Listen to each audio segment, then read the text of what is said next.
Rodrigo, parabéns. Parabéns pelo livro, parabéns pelo trabalho. É uma pena que, aliás, seria ótimo se cada capital tivesse um Rodrigo Saraiva Marinho conduzindo as coisas, tacando fogo mesmo, porque a gente sabe, é preciso ter aqueles caras que vão à frente, que põem fogo no negócio e as coisas acontecem. É assim, são perfis, é assim que se mobiliza, não é do nada, não. Está sempre um indutor, e você é um indutor muito forte, competente, e o trabalho que vai dar muito fruto. Ah, por que você não faz em Curitiba? Eu faço umas coisas diferentes lá. Não tem essa moral que ele tem também. E assim, parabéns. E agora, conforme a definição de Rodrigo Saraiva Marinho, o fenomenal Bruno Garchagen, best-seller, o lançamento do livro, cadê? Está muito comprido o texto dele. Pare de acreditar no governo, porque os brasileiros não confiam nos políticos e amam o Estado. Fantástico o título, Bruno, e já relato a minha experiência. O livro é um sucesso, assim, mesmo quem não te conhece. Eu, segurando esse livro no aeroporto, vindo para cá, fui embarcar de Curitiba, aí eu fui passar na máquina ali do raio-x, botei o livro lá, aí um cara gigante que estava ali de segurança, sabe, lembram do vilão do 007, aquele que tem os dentes de aço? O cara era maior. Aí eu peguei o livro assim, ele... Este livro fala de Brasília? Eu meio assustado, falei, não. Do que fala? Aí eu tomei coragem. Fala sobre você. Vou procurar esse livro. Bruno, é contigo.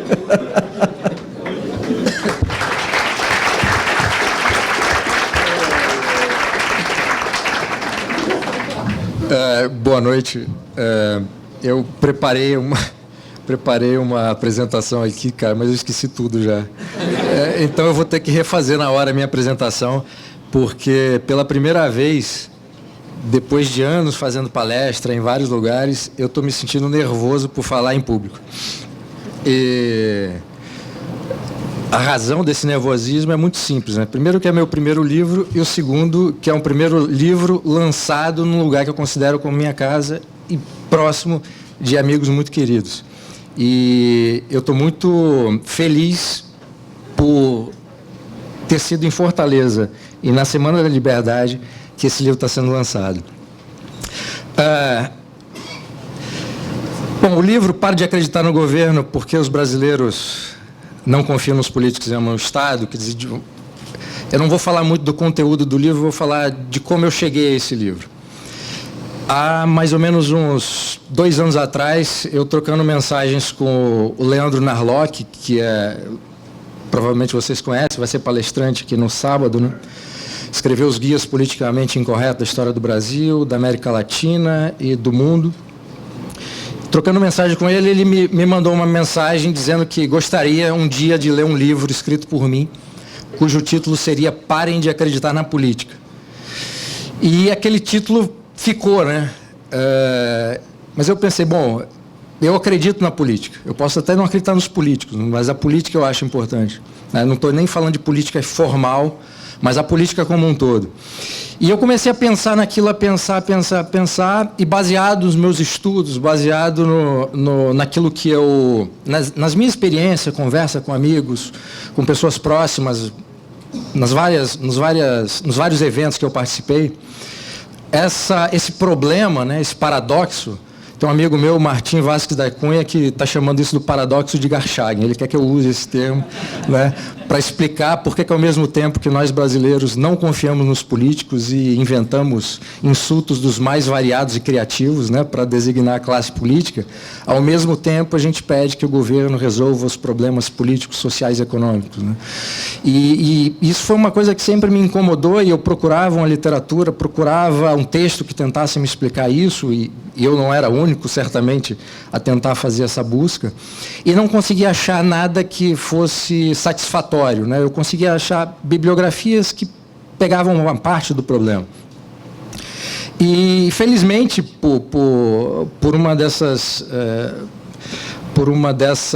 obras divinas, eu, num café com o Carlos Andreasa, que é o editor da Editora Record, um café despretensioso, ele me perguntou se eu tinha alguma intenção, algum projeto de escrever um livro não acadêmico, voltado para o leitor geral. E eu falei, sim, tenho, e o título é esse, o título e subtítulo, que é o atual título do livro. E ele, na hora, gostou da ideia, topou o projeto, falou, eu vou te mandar o contrato. Então, a história por trás do livro é assim, né? E quando a coisa aconteceu, quer dizer, quando o Andreasa disse, eu quero o livro, aí bateu na minha cabeça, como é que eu vou escrever esse livro? Era uma coisa muito...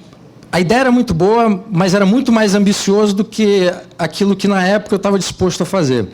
E, inicialmente, a minha ideia era pegar alguns temas dentro da economia e da política e fazer uma espécie de crônicas falando das intervenções do governo. Mas eu pensei, bom, se eu fizer isso, eu não vou conseguir descobrir qual é a origem, e se eu não descobrir qual é a origem desse paradoxo do Garchagen, eu também não vou conseguir explicar, né? E eu preciso entender isso. E para eu entender isso, quando eu comecei a fazer uma pesquisa preliminar, a elaborar uma lista de livros e começar a ler, falei, bom, o desafio está ainda maior do que eu imaginava. Eu tenho que começar com a chegada dos portugueses no Brasil e explicar a partir daí. Então, o meu livro começa com a chegada das caravelas portuguesas no Brasil, né? E com um fato marcante, que é a Carta do Pero Vaz de Caminha, que ele termina, né, se oferecendo seus préstimos ao rei e pedindo que o genro que estava preso fosse solto. Eu falei, isso é maravilhoso, porque a nossa carta de fundação é o sujeito que narra o descobrimento do Brasil, mas o mais importante era um pedido, né, para soltar o genro e uma boquinha, como eu falo, né? Mais ou menos em linguagem juvenil de hoje, é mais ou menos assim, rei, estamos aí. Né? Pensa numa filha ruim, hein? Se o genro está preso, o pai quer que ele volte para a filha, você imagina a filha. O pior é que o genro foi... O pior dessa história é que o genro foi preso porque roubou uma igreja, cara, e galinha, e ainda agrediu um clérigo.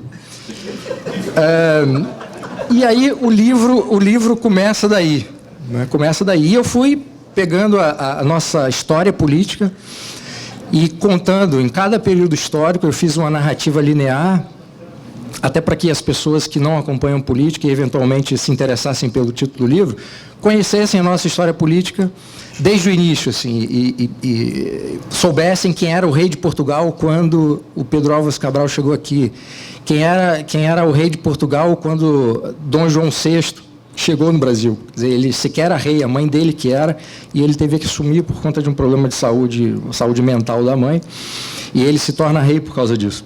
Então, eu faço esse passeio pela história do Brasil, tentando explicar esse paradoxo, tentando mostrar, melhor dizendo, como o governo, as elites políticas, né, sempre com essa mentalidade estatista, sempre com essa ideia de que o Estado é o grande provedor, que o Estado, representado pelo governo, deve fazer tudo, e a formação das elites políticas em Portugal e depois no Brasil atendia a esse propósito, era uma formação quase técnica para servir ao Estado, né? E o livro termina com a reeleição da ainda atual presidente da República, e eu ainda consegui citar na última revisão as manifestações de março desse ano. Então, o livro é uma tentativa de explicar esse paradoxo de Garchagen, e eu descobri assim, coisas fantásticas sobre a história do Brasil, e uma das coisas que mais me deixou feliz ao fazer esse livro e ao concluir o livro é estabelecer um vínculo com o Brasil que eu jamais tive.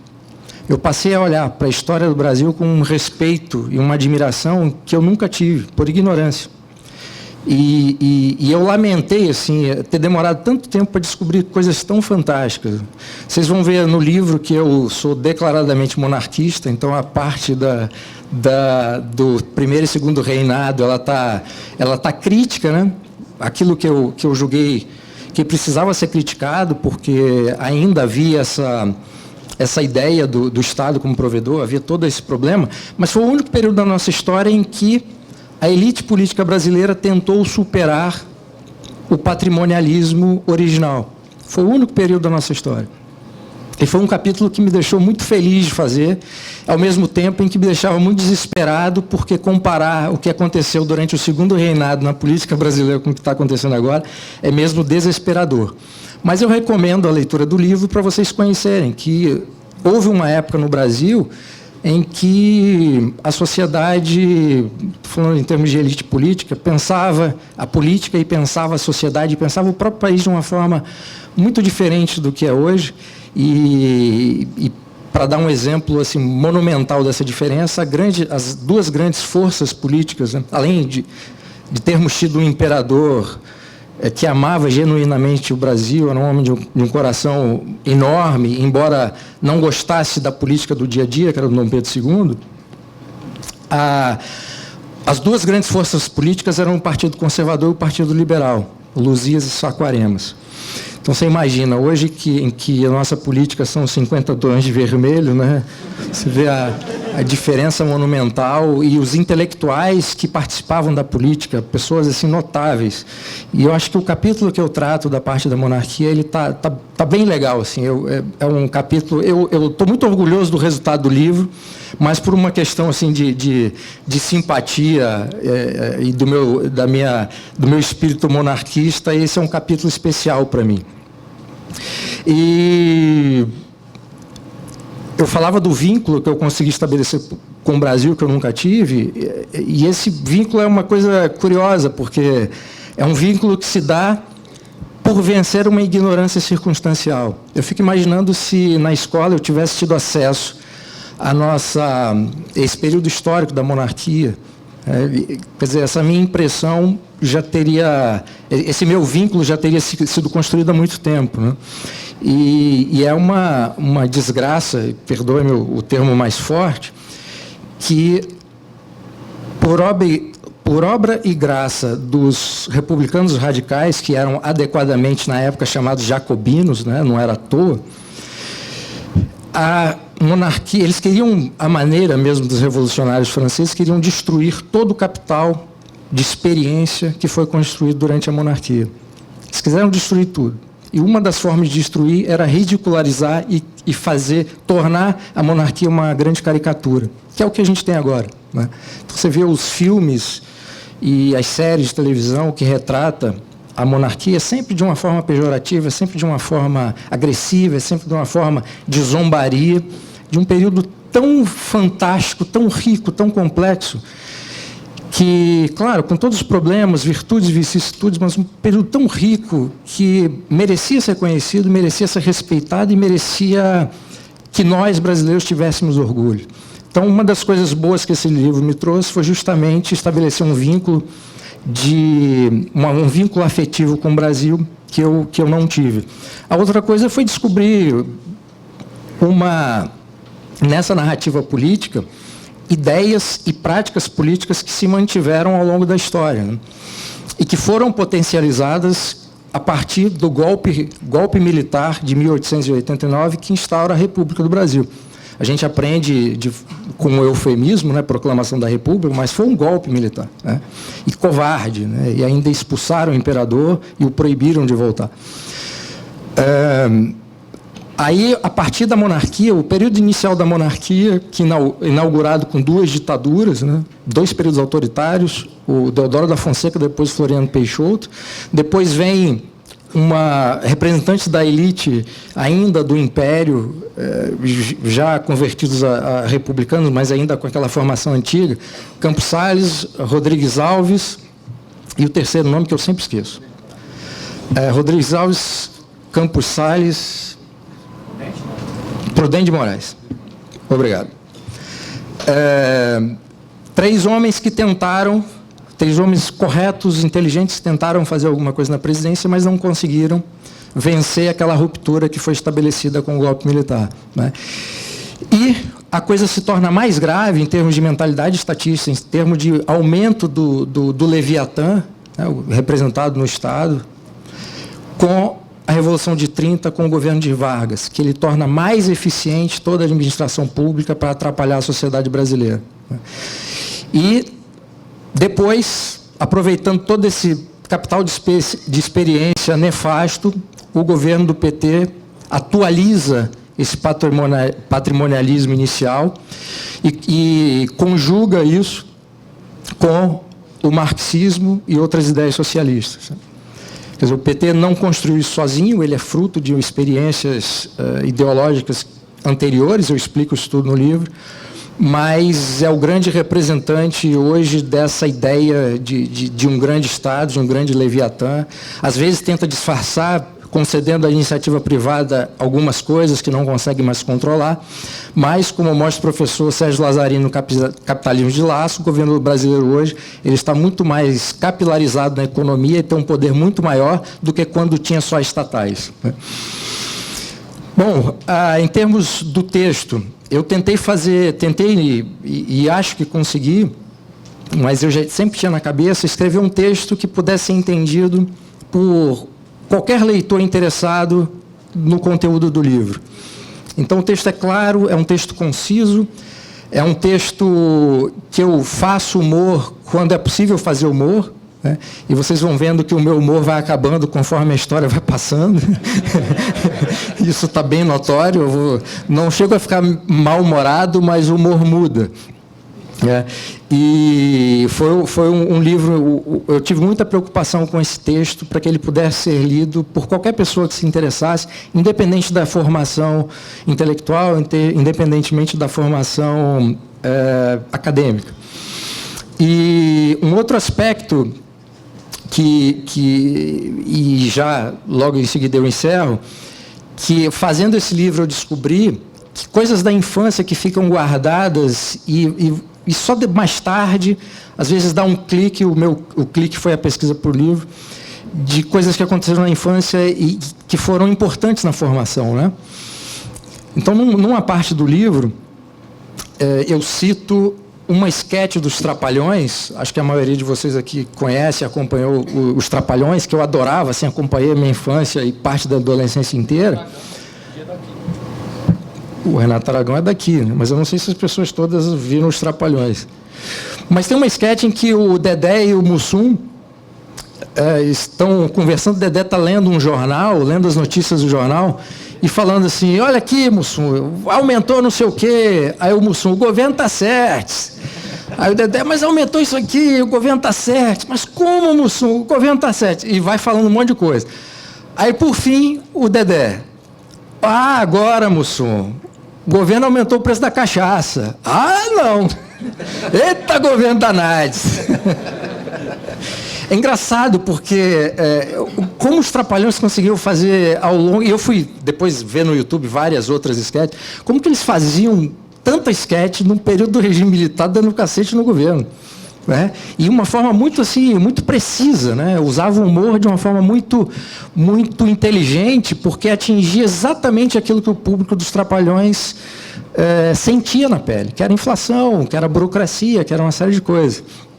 Então, relembrar a minha infância por meio dos Trapalhões, que eu utilizei no livro, eu cito essa esquete, foi também algo fantástico. A respeito do que o professor Biratã e mais especificamente o Rodrigo falou, né, de livros que estão sendo lançados e de que forma que ele foi influenciado pelo trabalho do professor Biratã. No caso do livro do Rodrigo, que trata do direito do trabalho, tem um capítulo do meu livro sobre o Vargas, que eu mostro a origem da CLT. Então, mostro quais foram as origens, não foi uma só, quais foram as origens. E quem reagiu inicialmente negativamente contra a CLT. Vocês vão se surpreender, eu não vou falar. Mas é uma surpresa quem primeiro reagiu contrariamente à CLT. Em termos de influência, eu cito aqui no meu livro, uma coisa importante do meu livro, eu não quis usar autores estrangeiros. O meu livro, 99% da bibliografia é de autor brasileiro e português. Autores brasileiros e portugueses. Só quando não teve jeito, que era necessário, eu usei um autor estrangeiro.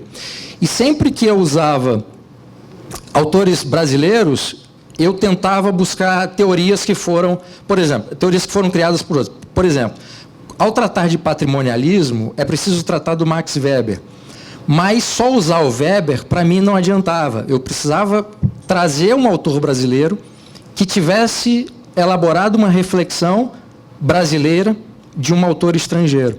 Então, por vários momentos no livro eu faço isso. Eu trago sempre autores brasileiros para explicar autores estrangeiros. E eu fiz isso no caso do Bira. Eu trago a escola austríaca para o meu livro, para explicar a ótica do intervencionismo, como eu uso o livro do professor Fábio Barbieri. Então, eu peguei 2 autores brasileiros que tratam da escola austríaca, que têm essa perspectiva brasileira da escola austríaca para tratar de um problema brasileiro.